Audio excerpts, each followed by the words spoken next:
On est parti pour notre petit sujet de la semaine, je pense.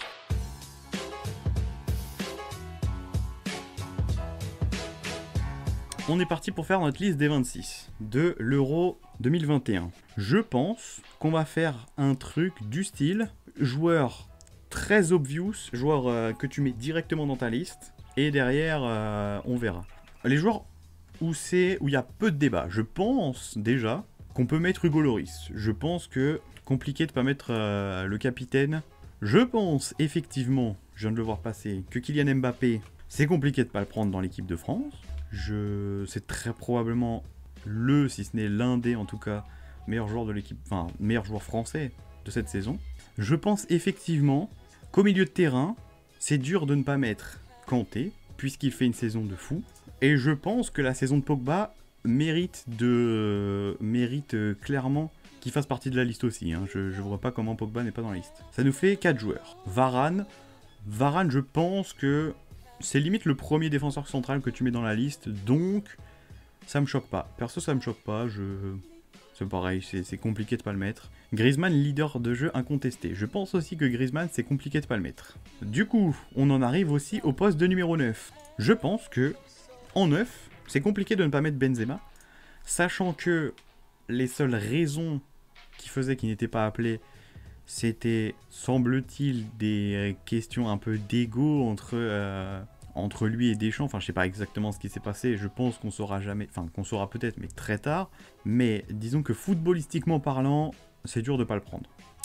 Les latéraux champions du monde, je pense en effet, je pense que Benjamin Pavard, même si je suis clairement pas un fan de ce joueur, je pense que tu le prends pour la continuité du groupe, etc. Et je pense que Lucas Hernandez, je le prends, mais je suis pas sûr de le mettre à gauche, moi. Je suis pas sûr de le mettre à gauche. Je pense que je vais le mettre dans l'axe, parce que tout simplement, c'est un mec déjà qui peut jouer à gauche et dans l'axe. Et je pense que je le prends parmi mes 5 joueurs dans l'axe. Je pense que globalement, on double les postes, déjà c'est sûr. On prend un 3e gardien, un 3e défenseur central et un 3e joueur offensif. Je pense que ce sera ça à peu près notre liste pour les 26 joueurs. Et du coup, le 4e, un milieu supplémentaire. Lucas Hernandez, je pense, du coup, je préfère le mettre quand même en défense centrale. Il a été vraiment excellent. Théo Hernandez, meilleur latéral gauche du monde actuellement. Mais je pense que c'est là où ma liste commencera à être différente. Je pense que je mets Théo Hernandez. Je pense aussi que je mets le petit frère, parce que pour moi, il est incroyable. Ferland Mendy, j'aimerais beaucoup le mettre. Ça aurait été un de mes premiers choix, si ce n'est mon premier choix. Mais Ferland Mendy est out pour l'Euro. Malheureusement, physiquement, il peut pas le jouer. Donc, du coup, il y a une place supplémentaire qui se libère. Pour l'instant, je pense que je partirai sur quelque chose de comme ça. Et pour compléter, disons, je pense que son retour est assez bon. Je pense qu'on va prendre Dembélé. Et du coup, on met Mbappé côté gauche parce que c'est là où il joue le plus, hein, au Paris Saint-Germain. Et je pense qu'on a à peu près notre 11 titulaire. Je pense que ce sera notre 11 titulaire, globalement. Donc là, maintenant, on va devoir aller chercher 15 joueurs supplémentaires pour compléter notre effectif.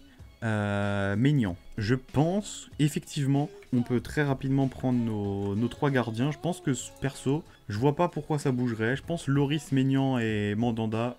Mandanda, Loris, Maignan. Je pense que c'est ça, ouais. Ça rend trop bien comme ça. Je pense que c'est ça. Je pense que les 3 gardiens, on les bouge pas. Franchement, Alban Lafont, ça peut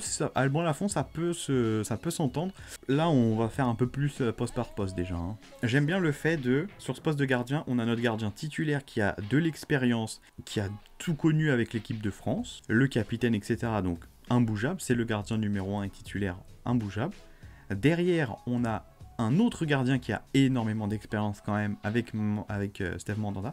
Et le 3e, c'est un gardien qui, normalement, si tout se passe bien, devrait être la relève d'Hugo Lloris et de Steve Mandanda qui devrait à peu près partir à la retraite en même temps, je dirais.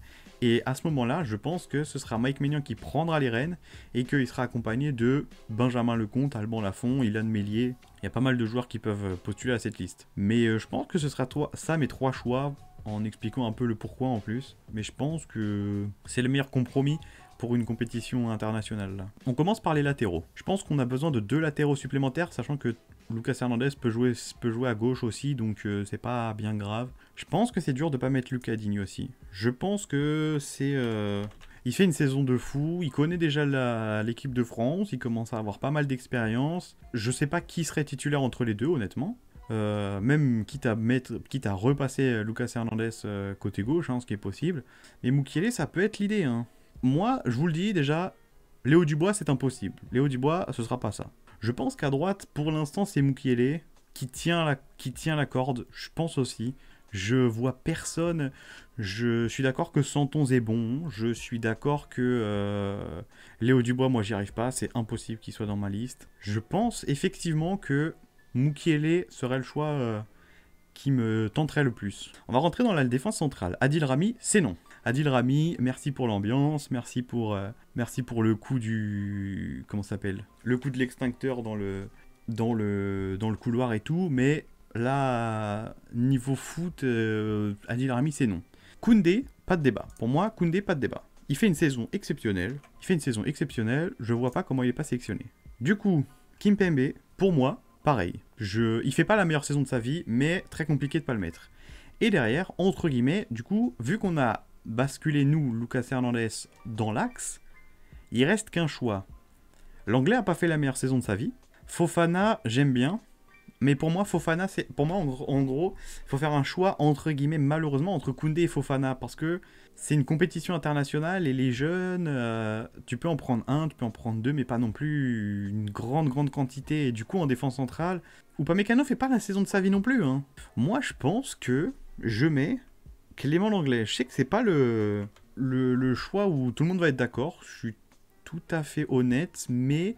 Il a de l'expérience du très haut niveau, c'est un joueur qui commence à être assez âgé, par rapport à Upamecano et Fofana qui sont probablement ouais, les deux mecs que je mettrais aussi. Je pense que je préfère Clément Lenglet quand même, parce qu'il faut un mec plus vieux, parce qu'en plus c'est un gaucher, ce qui est quand même plus pratique, sachant que tu peux décaler Lucas Hernandez. Zouma fait aussi une bonne saison, je crois. Je suis d'accord, Zouma fait une très bonne saison.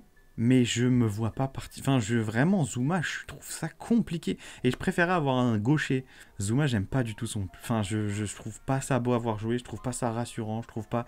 Pour moi, il a pas le niveau. Pour moi, il est en train de surperf cette saison. Et il fait une très bonne saison. Mais je vois pas en lui un mec où je peux me dire, ah ouais, là, franchement, je compte sur lui. Fofana à la place de Koundé parce qu'il a gagné un titre majeur avec Leicester et a fait une saison titanesque qui est tellement rassurante, c'est incroyable. Ah mais je pense que Fofana est très bien parti. Mais en gros pour moi c'est entre Fofana et Koundé, et Koundé m'a pour l'instant, Koundé m'a plus montré, a plus prouvé que Fofana. Fofana il vient de faire sa première saison entre guillemets. Koundé cette première saison là, il l'avait déjà faite la saison dernière. Là c'est la confirmation. Je suis pas un grand fan, alors que j'adore les jeunes joueurs, je suis pas un grand fan de mettre tout de suite sur le devant de la scène des jeunes joueurs. Je suis en mode, réinstalle-toi dans la défense de Leicester, refais une vraie très bonne saison, et l'année prochaine, 100% que tu seras appelé en équipe de France. Même s'il y a la concurrence énorme, si tu fais une très bonne saison, de toute façon, tu seras amené à être dans la discussion. Donc, du coup, on va rentrer dans les milieux de terrain pour accompagner Pogba et Kanté. Je pense que, déjà, premier nom, je pense que c'est difficile de pas mettre Adrien Rabiot. Je vois pas comment, entre guillemets, Adrien Rabiot rentre pas dans l'équipe. C'est peut-être le meilleur milieu de terrain hors Pogba Kanté cette saison. Donc, Verretou, Aouar, les deux, je suis d'accord ils peuvent rentrer. Aouar a été, bon, déjà pas mal blessé. Il a clairement pas fait la meilleure saison de sa vie. Mais ça a quand même l'air de revenir. Bon, après, il a fait un très bon match le dernier match. Et avant, c'était quand même un peu poussif. Mais je pense aussi que, pour moi, c'est pas Sissoko, c'est Tanguy. Parce que physiquement, il a un profil qui se rapproche énormément d'un joueur comme Paul Pogba, quoi. Du coup, au milieu de terrain, Matuidi, je pense pas qu'il rentre. Tolisso peut rentrer. Ndombele peut rentrer. Verretou peut rentrer. Pour moi, Camavinga sera pas dans la sélection. C'est beaucoup trop tôt, je pense. Et puis, il fait pas une saison incroyable. Ah, mais Verretou a fait une très très grosse saison. Hein. Je suis d'accord que je pense que ce sera les deux. Je pense qu'on peut mettre les deux. Je pense que Tolisso, ce sera... Faut voir. Tolisso, faut voir. Mais pour moi, Verretou rentre. Tanguy rentre aussi. Et du coup, c'est un peu qui va partir. Très probablement qu'on aura peut-être un joueur offensif de moins. Je sais pas, faut voir. Bon, offensivement. Qu'est-ce qui nous manque? Un peu de tout. Je pense que Giroud, en termes de buteur, pour l'équipe de France, avec Ben Yedder, t'as une flexibilité de fou. Parce que là, ça te fait 3 buteurs qui peuvent tous les 3 jouer en pointe seul, avec un mec juste derrière, qui peuvent jouer, pardon, avec deux buteurs. Donc, pour moi, les 3 sont indiscutables. Surtout que ces 3 profils très différents tous les 3. Donc, pour moi, les 3 ont une complémentarité de ouf. Et je pense très sincèrement que les deux sont quasiment indiscutables. Enfin, les 3, du coup, sont quasiment indiscutables à prendre. Je pense que les joueurs qu'on appelle en supplémentaire, c'est Thomas Lemar. Je pense qu'on rajoute Kingsley Coman. Bon, pour les postes, on s'en fiche. Hein. Coman peut jouer à gauche aussi, etc. J'ai aucun souci. Et du coup, il faut qu'on rajoute un joueur supplémentaire. Là, ma liste pour l'instant me convient bien. Et il reste un dernier joueur, qui peut être un joueur un peu partout. Sauf gardien, bien évidemment. Et on n'a pas vraiment de besoin en défense. C'est soit un milieu, soit un offensif de plus. Fekir peut rentrer, parce que pareil, Fekir tu peux le mettre en 10, Fekir tu peux le mettre à gauche, plus ou moins, c'est pas son meilleur poste, hein, mais Fekir peut rentrer à gauche, etc. Donc, attendez, est-ce que ce serait pas l'heure de vous donner le choix? On va faire un mini sondage là. Qui qu'on appelle? Pour l'instant j'ai mis Aouar, Fekir, Matuidi, Chouameni, Kamavinga. Je peux vous les rajouter. Et Tolisso quand même, parce que du coup on le fait pas rentrer nous dans notre 11. Hop. Qui aurait sa place plus dans la liste? En gros, pour moi, c'est plus entre Aouar et Fekir. Parce que du coup, les deux, comme je l'expliquais, Aouar a la place de pouvoir jouer dans ce triangle-là. Aouar est excellent dans ce triangle-là. Il peut jouer à la place... Enfin, il peut jouer sur ce côté gauche. On l'a vu à Lyon. Il peut jouer dans un des deux pivots du milieu de terrain, plus à gauche quand même.